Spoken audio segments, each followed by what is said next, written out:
Greetings, it's your boy DJ GameDayDog. I'm still getting my voice back. I was just wanting to tell you what kind of DJ I am. I am probably what they call an open format freestyle mobile DJ. And that means that, well, open format means I play everything. And freestyle means that I don't know what I'm going to play next. If you listen to, I know a lot of DJs, I know a lot of DJs, and some people get comfortable with their playlist.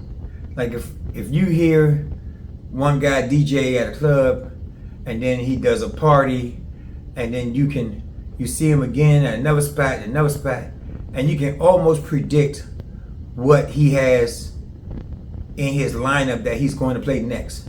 It's like, man, after this song, he's gonna play Michael Jackson. And then boom, they play Michael Jackson. It's like, yeah, you know what? He's doing what works, but he's also, that's developed by doing what works by repetition, but he's also just like, there's no creativity to it. Or improv. That's my style. I improv. It's a little stressful picking the perfect song next. So anyway, I almost can guarantee that if you saw me perform, I guess it's perform, if you saw me play or DJ or host your event, you would never hear the same thing twice, the same two songs in a row twice. It's always going to be different every single time. And plus, I just have access to so much music that all I need is electricity and good Wi-Fi, and we can turn it up. So why would you want to play the same things in a row? That's for other people. I mean, it works for them, cool. That's just not my style yet. Let's see. I know a lot of people that I call real DJs that have been in the game for decades. When I was 15, I was interning at WHUR radio, Howard University Radio in Washington, D.C. And yeah, I met a guy named Joe Gill, and he was a DJ. And one day I was working with him, and he had his Technique 1200s out, and he was like, yeah, go ahead and scratch. I was like, for real? And so yeah, I got and yeah, I was hooked, but I didn't start DJing then because you still had real records. But after that, I met some more DJs, and then I was just talking, and people was like, man, I DJ. And for a minute, I was like, my phrase was, if you're a DJ, I'm not a DJ. But if you're not a DJ, then I'm a DJ. It's a skill set. It's really reading the crowd and picking the next song, and it's a lot to it. And there's professionalism that comes along with it. So, my first big thing, I DJ'd at Hot Import Nights in Dallas, Texas. I stayed at the Homewood Suites off of North Stemming Freeway next to Whataburger in downtown Dallas. I want to say downtown Dallas, but it's close. North Stemming Freeway, Homewood Suites. And I met these guys. They had a tricked out Lexus IS 300, I guess, sports car, but it was tricked out. Pepsi Blue had just came out. And I met them, and they were doing Hot Import Nights.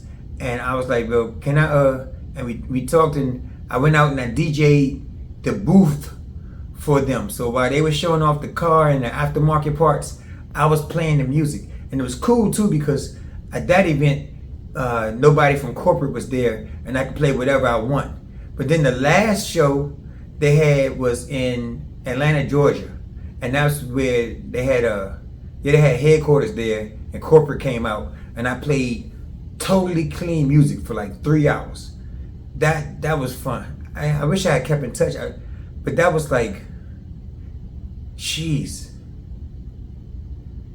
That's maybe 20 years ago. Hot Import Nights in Dallas, Texas. It was, yeah, I killed it. And that's when the bug bit me. I've been playing music like everywhere.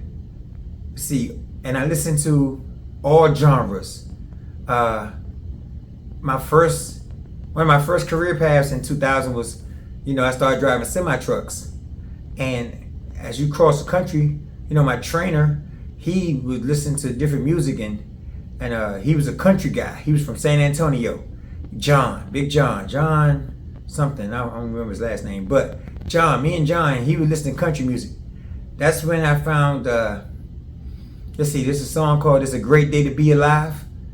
It was one of the first country songs that I actually liked, and we would sing it like almost every morning, just to wake up, get the juices flowing, do a couple jumping jacks, sing our little country song, and then hit the road. And that started getting me to listen to country music. Sometimes you're in the middle. This is way before, sometimes you just would, like before we had music on our phones and stuff. Like you would be in parts of the country where the only music you could get was country music. So yeah, take what you could get. My dad had a jazz record collection. Miles Davis, Charlie Parker, Thelonious Monk. Yeah, he was big on jazz, and that was probably my first musical influence was jazz. Then my mom had everything else that I remember, but my mom actually used to let me listen to hip hop. I remember Beastie Boys and LL Cool J and the Def Jam takeover when Def Jam first started up. My dad had me listening to Sugar Hill. My dad was the type of dude where, like nowadays, if like say Bad Boy come out with Biggie and they play a song and they got a sample, my dad would go in his crates and find the song that they sampled from and play it for me, play the original for me, so that like the Isley Brothers, you could hear that joint dun dun dun dun, but he would go and get inspired by that to go grab the original and play it for me. Yeah, I've been around music for a long time.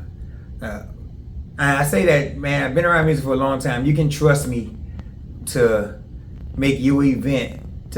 You can trust me to help the music make your event into an experience. Turn your event into an experience. I guess that's gonna be the catchphrase. I gotta learn how to get it right. I've been around music for a long time. I think you can trust me because I just help the music turn your event into an experience.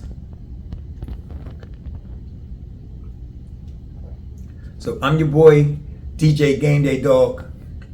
That's a little story little content about what I do, and how music has been influential in my life, and how I discovered other genres. The part of the DJ, one of my first gigs, and there's footage of me out there.